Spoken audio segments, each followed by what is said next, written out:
प्यारे भक्तों, जय श्री शनिदेव। आप सभी का स्वागत है आपके YouTube चैनल मंत्र जाप ज्ञान में। प्रिय भक्तों, आज हम भगवान शनिदेव के एक अत्यंत विशिष्ट व दिव्य मंत्र का जाप करने जा रहे हैं। भक्तों, यदि आपके जीवन में दुख दुविधा संकट जाने का नाम नहीं ले रहे तो यह मंत्र आपके लिए बहुत ही लाभदायक साबित होगा। भक्तों, इस मंत्र को मात्र पूरा सुनने से ही आपके जीवन के सभी संकट टल जाएंगे तथा सारी नकारात्मक ऊर्जा शनिदेव की कृपा से चली जाएगी। प्यारे भक्तों, शनिदेव को न्याय का देवता कहा जाता है। वे प्रत्येक व्यक्ति को उसके कर्मों के अनुसार फल देते हैं। सच्चे मन से शनिदेव के मंत्र को सुनने से वह आप पर बहुत प्रसन्न होंगे। तो प्यारे भक्तों, यदि आपको शनिदेव पर पूर्ण विश्वास है तथा आप अपना जीवन सुखमय व शांतिपूर्ण बनाना चाहते हैं तो इस मंत्र जाप को पूरा अवश्य सुनिएगा। तथा आप सभी से अनुरोध है कि आप हमारे YouTube चैनल मंत्र जाप ज्ञान को सब्सक्राइब करके इस वीडियो को लाइक कीजिएगा तथा कमेंट बॉक्स में जय श्री शनिदेव अवश्य लिखिएगा। तो अब आप सभी अपनी आंखें बंद कीजिए व पूरे मन व सच्ची श्रद्धा से शनिदेव को याद कीजिए तथा मंत्र जाप सुनिए। ओम नीलांजन समाभासम रविपुत्रम यमाग्रजम छायामार्तंड संभुतं तं नमामि शनेश्वरम्। ओम नीलांजन समाभासं रविपुत्रं यमाग्रजं छायामार्तंड संभुतं तं नमामि शनेश्वरम्। ओम नीलांजन समाभासं रविपुत्रं यमाग्रजं छायामार्तंड संभुतं तं नमामि शनेश्वरम्।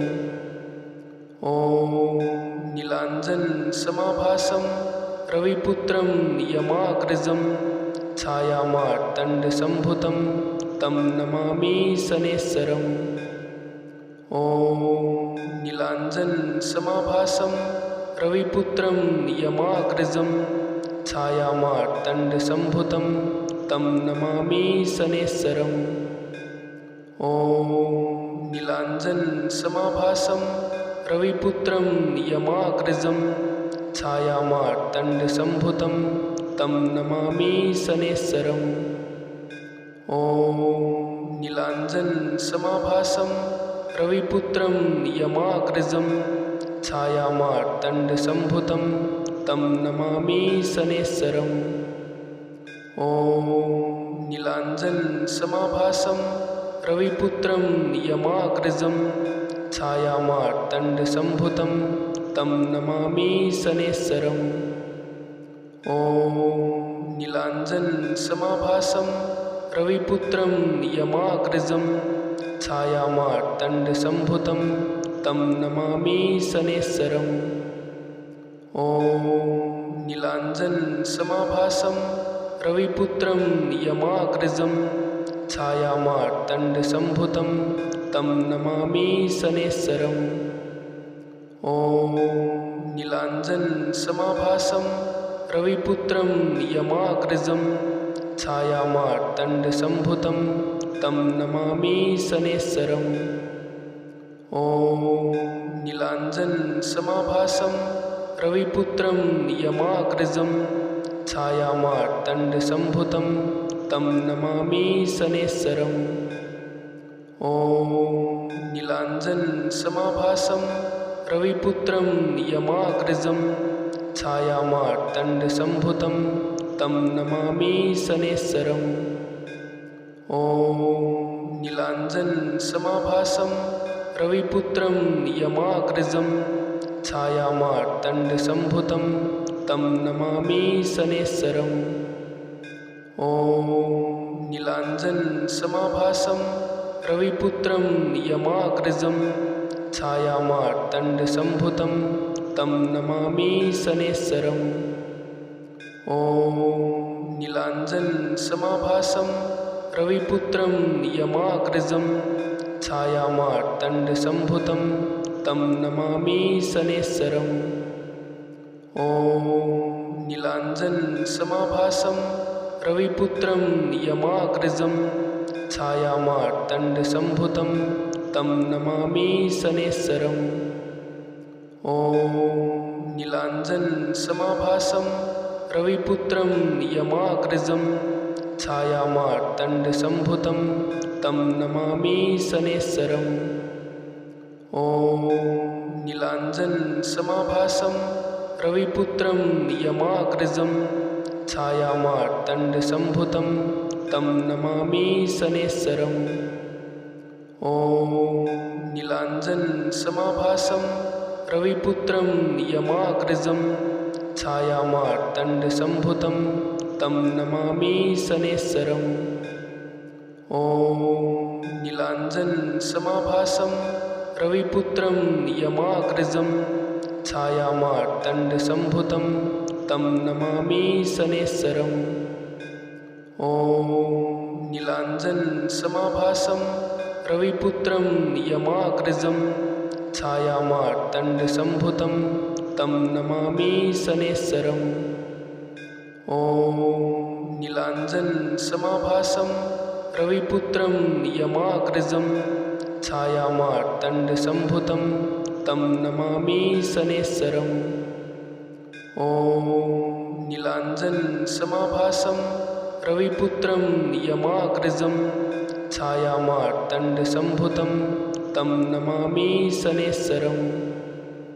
ॐ नीलाञ्जनसमाभासं रविपुत्रं यमाग्रजं छायामार्तण्डसम्भुतं तं नमामि शनैश्वरम्।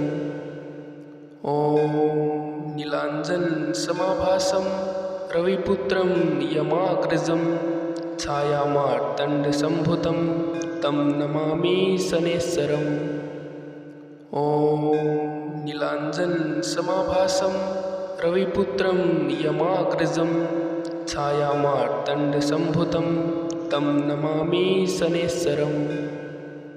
ॐ नीलाञ्जनसमाभासं रविपुत्रं यमाग्रजं छायामार्तण्डसम्भुतं तं नमामि शनैश्वरम्।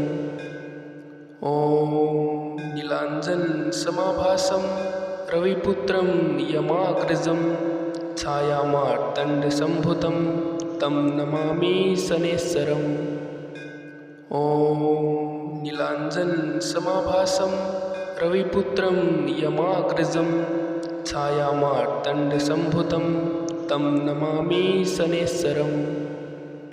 ॐ नीलाञ्जनसमाभासं रविपुत्रं यमाग्रजं छायामार्तण्डसम्भुतं तं नमामि शनैश्वरम्।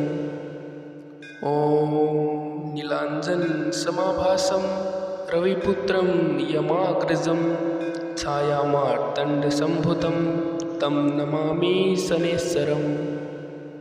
ॐ नीलाञ्जनसमाभासं रविपुत्रं यमाग्रजं छायामार्तण्डसम्भुतं तं नमामि शनैश्वरम्। ॐ नीलाञ्जनसमाभासं रविपुत्रं यमाग्रजं छायामार्तण्डसम्भुतं तं नमामि शनैश्वरम्। ॐ नीलाञ्जनसमाभासं रविपुत्रं यमाग्रजं छायामार्तण्डसम्भुतं तं नमामि शनैश्वरम्। ॐ नीलाञ्जनसमाभासं रविपुत्रं यमाग्रजं छायामार्तण्डसम्भुतं तं नमामि शनैश्वरम्। ॐ नीलाञ्जनसमाभासं रविपुत्रं यमाग्रजं छायामार्तण्डसम्भुतं तं नमामि शनैश्वरम्। ॐ नीलाञ्जनसमाभासं रविपुत्रं यमाग्रजं छायामार्तण्डसम्भुतं तं नमामि शनैश्वरम्। ॐ नीलाञ्जनसमाभासं रविपुत्रं यमाग्रजं छायामार्तण्डसम्भुतं तं नमामि शनैश्वरम्। ॐ नीलाञ्जनसमाभासं रविपुत्रं यमाग्रजं छायामार्तण्डसम्भुतं तं नमामि शनैश्वरम्। ॐ नीलाञ्जन समाभासं रविपुत्रं यमाग्रजं छायामार्तण्डसम्भुतं तं नमामि शनैश्वरम्। ॐ नीलाञ्जन समाभासं रविपुत्रं यमाग्रजं छायामार्तण्डसम्भुतं तं नमामि शनैश्वरम्। ॐ नीलाञ्जन समाभासं रविपुत्रं यमाग्रजं छायामार्तण्डसम्भुतं तं नमामि शनैश्वरम्। ॐ नीलाञ्जन समाभासं रविपुत्रं यमाग्रजं छायामार्तण्डसम्भुतं तं नमामि शनैश्वरम्। ॐ नीलाञ्जन समाभासं रविपुत्रं यमाग्रजं छायामार्तण्डसम्भुतं तं नमामि शनैश्वरम्। ॐ नीलाञ्जन समाभासं रविपुत्रं यमाग्रजं छायामार्तण्डसम्भुतं तं नमामि शनैश्वरम्। ॐ नीलाञ्जन समाभासं रविपुत्रं यमाग्रजं छायामार्तण्डसम्भुतं तं नमामि शनैश्वरम्।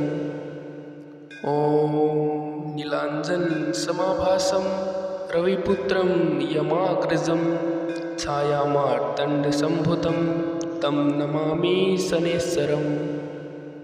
ॐ नीलाञ्जन समाभासं रविपुत्रं यमाग्रजं छायामार्तण्डसम्भुतं तं नमामि शनैश्वरम्। ॐ नीलाञ्जन समाभासं रविपुत्रं यमाग्रजं छायामार्तण्डसम्भुतं तं नमामि शनैश्वरम्। ॐ नीलाञ्जन समाभासं रविपुत्रं यमाग्रजं छायामार्तण्डसम्भुतं तं नमामि शनैश्वरम्। ॐ नीलाञ्जन समाभासं रविपुत्रं यमाग्रजं छायामार्तण्डसम्भुतं तं नमामि शनैश्वरम्। ॐ नीलाञ्जन समाभासं रविपुत्रं यमाग्रजं छायामार्तण्डसम्भुतं तं नमामि शनैश्वरम्। ॐ नीलाञ्जन समाभासं रविपुत्रं यमाग्रजं छायामार्तण्डसम्भुतं तं नमामि शनैश्वरम्। ॐ नीलाञ्जन समाभासं रविपुत्रं यमाग्रजं छायामार्तण्डसम्भुतं तं नमामि शनैश्वरम्। ॐ नीलाञ्जन समाभासं रविपुत्रं यमाग्रजं छायामार्तण्डसम्भुतं तं नमामि शनैश्वरम्। ॐ नीलाञ्जन समाभासं रविपुत्रं यमाग्रजं छायामार्तण्डसम्भुतं तं नमामि शनैश्वरम्।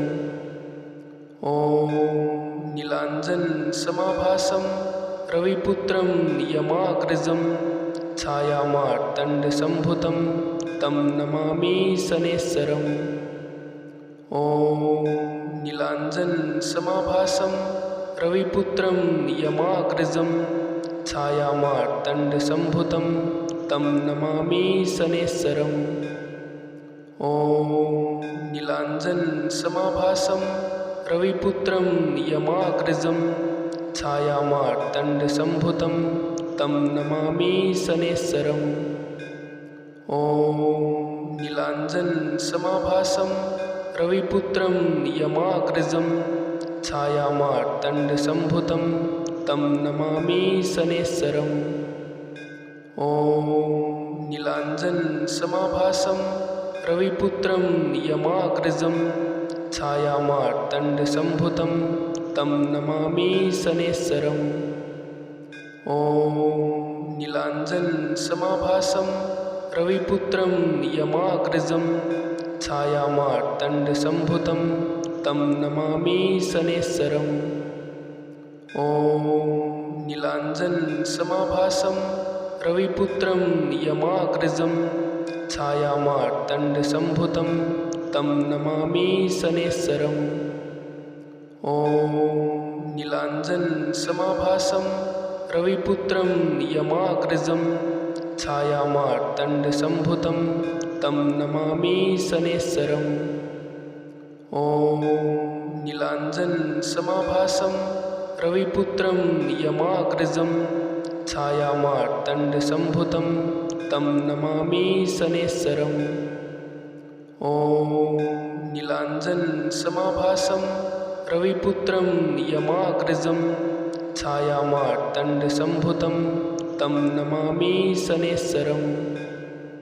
ॐ नीलाञ्जनसमाभासं रविपुत्रं यमाग्रजं छायामार्तण्डसम्भुतं तं नमामि शनैश्वरम्। ॐ नीलाञ्जनसमाभासं रविपुत्रं यमाग्रजं छायामार्तण्डसम्भुतं तं नमामि शनैश्वरम्। ॐ नीलाञ्जनसमाभासं रविपुत्रं यमाग्रजं छायामार्तण्डसम्भुतं तं नमामि शनैश्वरम्। ॐ नीलाञ्जनसमाभासं रविपुत्रं यमाग्रजं छायामार्तण्डसम्भुतं तं नमामि शनैश्वरम्। ॐ नीलाञ्जनसमाभासं रविपुत्रं यमाग्रजं छायामार्तण्डसम्भुतं तं नमामि शनैश्वरम्। ॐ नीलाञ्जनसमाभासं रविपुत्रं यमाग्रजं छायामार्तण्डसम्भुतं तं नमामि शनैश्वरम्।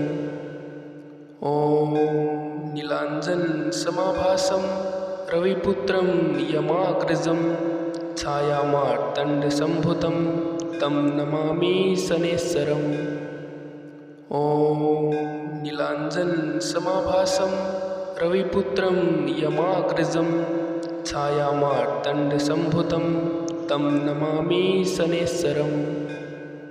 ॐ नीलाञ्जनसमाभासं रविपुत्रं यमाग्रजं छायामार्तण्डसम्भुतं तं नमामि शनैश्वरम्।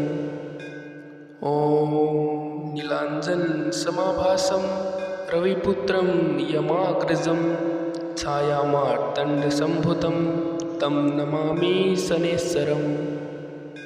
ॐ नीलाञ्जनसमाभासं रविपुत्रं यमाग्रजं छायामार्तण्डसम्भुतं तं नमामि शनैश्वरम्। ॐ नीलाञ्जनसमाभासं रविपुत्रं यमाग्रजं छायामार्तण्डसम्भुतं तं नमामि शनैश्वरम्। ॐ नीलाञ्जनसमाभासं रविपुत्रं यमाग्रजं छायामार्तण्डसम्भुतं तं नमामि शनैश्वरम्। ॐ नीलाञ्जनसमाभासं रविपुत्रं यमाग्रजं छायामार्तण्डसम्भुतं तं नमामि शनैश्वरम्। ॐ नीलाञ्जनसमाभासं रविपुत्रं यमाग्रजं छायामार्तण्डसम्भुतं तं नमामि शनैश्वरम्। ॐ नीलाञ्जनसमाभासं रविपुत्रं यमाग्रजं छायामार्तण्डसम्भुतं तं नमामि शनैश्वरम्। ॐ नीलाञ्जनसमाभासं रविपुत्रं यमाग्रजं छायामार्तण्डसम्भुतं तं नमामि शनैश्वरम्। ॐ नीलाञ्जनसमाभासं रविपुत्रं यमाग्रजं छायामार्तण्डसम्भुतं तं नमामि शनैश्वरम्। ॐ नीलाञ्जनसमाभासं रविपुत्रं यमाग्रजं छायामार्तण्डसम्भुतं तं नमामि शनैश्वरम्। ॐ नीलाञ्जनसमाभासं रविपुत्रं यमाग्रजं छायामार्तण्डसम्भुतं तं नमामि शनैश्वरम्।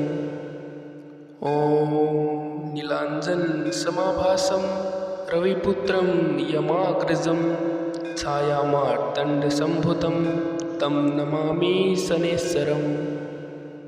ॐ नीलाञ्जनसमाभासं रविपुत्रं यमाग्रजं छायामार्तण्डसम्भुतं तं नमामि शनैश्वरम्। ॐ नीलाञ्जनसमाभासं रविपुत्रं यमाग्रजं छायामार्तण्डसम्भुतं तं नमामि शनैश्वरम्। ॐ नीलाञ्जनसमाभासं रविपुत्रं यमाग्रजं छायामार्तण्डसम्भुतं तं नमामि शनैश्वरम्। ॐ नीलाञ्जनसमाभासं रविपुत्रं यमाग्रजं छायामार्तण्डसम्भुतं तं नमामि शनैश्वरम्। ॐ नीलाञ्जनसमाभासं रविपुत्रं यमाग्रजं छायामार्तण्डसम्भुतं तं नमामि शनैश्वरम्। ॐ नीलाञ्जनसमाभासं रविपुत्रं यमाग्रजं छायामार्तण्डसम्भुतं तं नमामि शनैश्वरम्। ॐ नीलाञ्जनसमाभासं रविपुत्रं यमाग्रजं छायामार्तण्डसम्भुतं तं नमामि शनैश्वरम्। ॐ नीलाञ्जनसमाभासं रविपुत्रं यमाग्रजं छायामार्तण्डसम्भुतं तं नमामि शनैश्वरम्। ॐ नीलाञ्जनसमाभासं रविपुत्रं यमाग्रजं छायामार्तण्डसम्भुतं तं नमामि शनैश्वरम्। ॐ नीलाञ्जनसमाभासं रविपुत्रं यमाग्रजं छायामार्तण्डसम्भुतं तं नमामि शनैश्वरम्। ॐ नीलाञ्जनसमाभासं रविपुत्रं यमाग्रजं छायामार्तण्डसम्भुतं तं नमामि शनैश्वरम्। ॐ नीलाञ्जनसमाभासं रविपुत्रं यमाग्रजं छायामार्तण्डसम्भुतं तं नमामि शनैश्वरम्। ॐ नीलाञ्जनसमाभासं रविपुत्रं यमाग्रजं छायामार्तण्डसम्भुतं तं नमामि शनैश्वरम्। ॐ नीलाञ्जनसमाभासं रविपुत्रं यमाग्रजं छायामार्तण्डसम्भुतं तं नमामि शनैश्वरम्। ॐ नीलाञ्जनसमाभासं रविपुत्रं यमाग्रजं छायामार्तण्डसम्भुतं तं नमामि शनैश्वरम्। ॐ नीलाञ्जनसमाभासं रविपुत्रं यमाग्रजं छायामार्तण्डसम्भुतं तं नमामि शनैश्वरम्। ॐ नीलाञ्जनसमाभासं रविपुत्रं यमाग्रजं छायामार्तण्डसम्भुतं तं नमामि शनैश्वरम्। ॐ नीलाञ्जनसमाभासं रविपुत्रं यमाग्रजं छायामार्तण्डसम्भुतं तं नमामि शनैश्वरम्। ॐ नीलाञ्जनसमाभासं रविपुत्रं यमाग्रजं छायामार्तण्डसम्भुतं तं नमामि शनैश्वरम्। ॐ नीलाञ्जनसमाभासं रविपुत्रं यमाग्रजं छायामार्तण्डसम्भुतं तं नमामि शनैश्वरम्। ॐ नीलाञ्जनसमाभासं रविपुत्रं यमाग्रजं छायामार्तण्डसम्भुतं तं नमामि शनैश्वरम्। ॐ नीलाञ्जनसमाभासं रविपुत्रं यमाग्रजं छायामार्तण्डसम्भुतं तं नमामि शनेश्वरम्।